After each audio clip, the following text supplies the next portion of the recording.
होते त्या ठिकाणी? मी दाऱ्यावर गेलतो. दाऱ्यावर गेले होते. हो. बरं बरं. तर तुम्ही दाऱ्यावर गेले म्हणजे तुम्ही कोट्यापाशी होते की घरी झोपलेले होते? काही समजा कोट्याजवळ दारे फोडण्यासाठी गेलतो जवळ. हां हां पुन्हा वापस आलो तर बघितलं तर ते मेलेलं दिसले. हे मला घेऊन पळून बॅटरी चमकली. हां. मी घाबरून गेलो. पण तालुक्यामध्ये काही गावामध्ये त्याचा गेल्या 4 दिवसापासून एकच दहशत निर्माण झालेली आहे आणि ते वारंवार त्या दहशतीची जी माहिती आहे ते वन विभागाच्या अधिकाऱ्याला वारंवार देण्यात देखील आलेली आहे. अद्यापही त्या वन विभागाच्या अधिकाऱ्याने काही याच्यामध्ये दखल घेतलेली नाही आहे.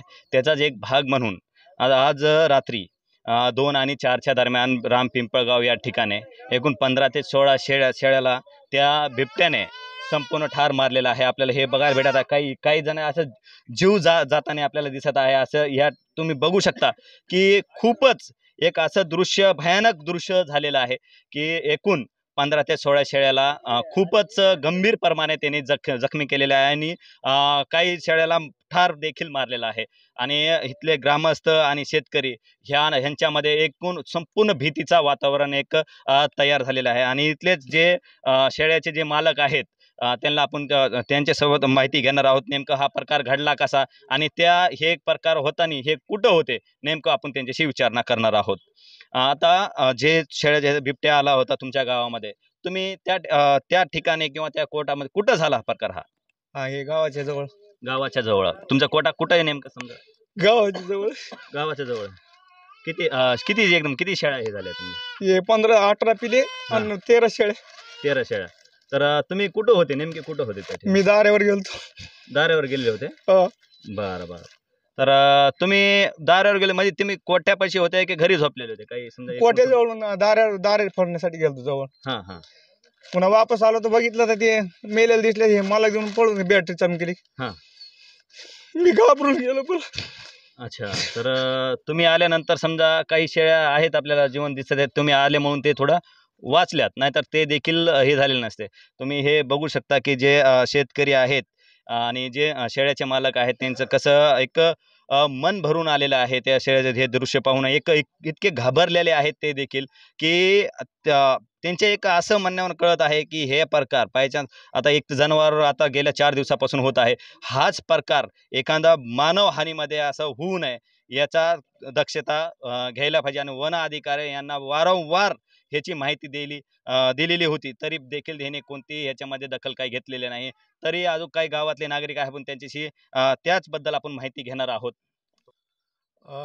गेले 8 दिवस झालं रामपिंपळगाव, मंगरुळ नंबर 1, 2 व हरकिलिमगाव या शिवारात सारखा बिबट्या दररोज कुणाला ना कुणाला दृष्टीस पडतो, दिसतो. आणि 4 तारखेला आमच्या रामपिंपळगावचे उपसरपंच रवींद्र लांबूड यांनी प्रत्यक्षात बघितल्यावर आम्ही वन विभागाशी संपर्क साधला. वन विभागाला या ठिकाणी बोलवलं. वन विभागाने पंचनामा करून जे ठसे त्याचे पडलेले होते ते ठसे बघून त्यांनी हा बिबट्याच आहे असं सिद्ध केलं.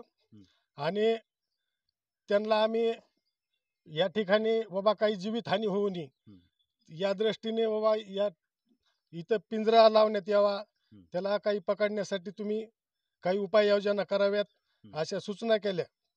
परंतु त्यांचं असं म्हणणं आलं की बाबा जोपर्यंत हा बिबट्या कुठल्याही प्रकारची जीवितहानी अथवा हानी पोहोचत नाही तोपर्यंत आम्हाला काही करता येत नाही. आज या ठिकाणी आमच्या गावचे रहीमभाई सय्यद यांची या ठिकाणी फार मोठी हानी झालेली आहे. त्यांच्या जवळजवळ 17-18 शेळ्या या ठिकाणी बिबट्याने त्यांचा जीव घेतलेला आहे. आणि अजून परिसरात इथं जवळच आज सकाळी पण त्याला या ठिकाणी बघितलेलं आहे. अच्छा. या ठिकाणी म्हणजे आता बघू किती वेळापूर्वी त्याला बघितलेलं आहे? 6:30 वाजता त्याला या ठिकाणी बघितलेलं आहे. अच्छा. आता ही घटना घडल्यानंतर परत एकदा त्याला पाहण्यात आलेलं आहे. ह्याची कल्पना तुम्ही वन अधिकारी यांना काय केलेली आहे? हा, वन अधिकारी, तहसील, आरोग्य विभागाशी आम्ही प्रथम सकाळी बघितल्यानंतर आम्ही प्रथम आरोग्य विभागाशी संवाद साधला की बाबा जे जिवंत पिल्लेत अगर ज्या घाबरलेल्या शेळ्यात त्यांचा काही इलाज होण्यासाठी आम्ही अगोदर आरोग्य विभागाशी संपर्क साधला आणि नंतर तहसील कार्यालय मंडळ अधिकारी यांच्या मार्फत ग्रामीण पोलीस स्टेशन माजलगाव या सर्वांशी आम्ही संपर्क साधलेला आहे. अच्छा, आता ज्यांनी आता बिबट्या पाहिलेला आहे काही वेळापूर्वी, आपण त्यांच्याशी डायरेक्ट मुलाखत घेणार आहोत. मी सकाळी ग्रामपंचायतीची मोटर बंद करायला चाललो होतो तिकडं. तशी समजीकडून ऊस आहे आणि मध्ये अशी हे वडा आहे, तर ती आमच्या मित्राची मोटर चालू करण्यासाठी मी तिकडे चाललो होतो. तर तिकडं वरी दिसला मला, त्याच्यामुळे मी तिकडून गेलो नाही तिकडे, मी वापस फिरलो होतो. म्हणजे तुम्ही किती अंतरावर पाहिलं त्याला? तरी पण म्हणजे फुटामध्ये असं सांगता का? 100 फुटाच्या अंतरावर? 100 फुटाच्या अंतर. अच्छा, त्याची साईज वगैरे, कलर काय कसा होता, काही तुम्ही सांगू शकता का?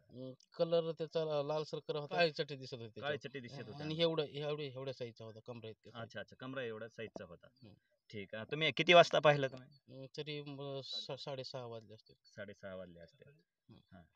सरपंच या ठिकाणी मला वन विभागाला एवढंच सांगायचं आहे की या ठिकाणी फार मोठी दुर्घटना झालेली आहे.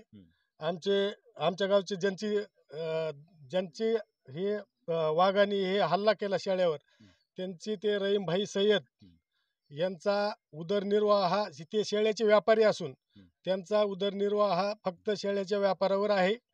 त्यांना कुठलंही साधन नाही आणि ते जवळच झोपलेले होते. त्या जिथं शेळ्या बांधल्या तिथंच झोपलेले होते. परंतु ते दारी धरायला पाणी बघायला गेल्यामुळं ते थोडक्यात बचावले नसता या ठिकाणी मनुष्य जीवितहानीही झाली असती. आणि तात्काळ पंचनामा करून शासनाच्या वतीने रहीमभाई यांना मोठ्यात मोठी मदत करावी. त्यांची फार मोठी नुकसान झालेली आहे. परत एकदा सांगतो की ते शेळ्याचे व्यापारी असून त्यांचा उदरनिर्वाह फक्त शेळ्या व्यापारातच होतो. त्याकरिता शासनाने तात्काळ त्यांना मदत करावी.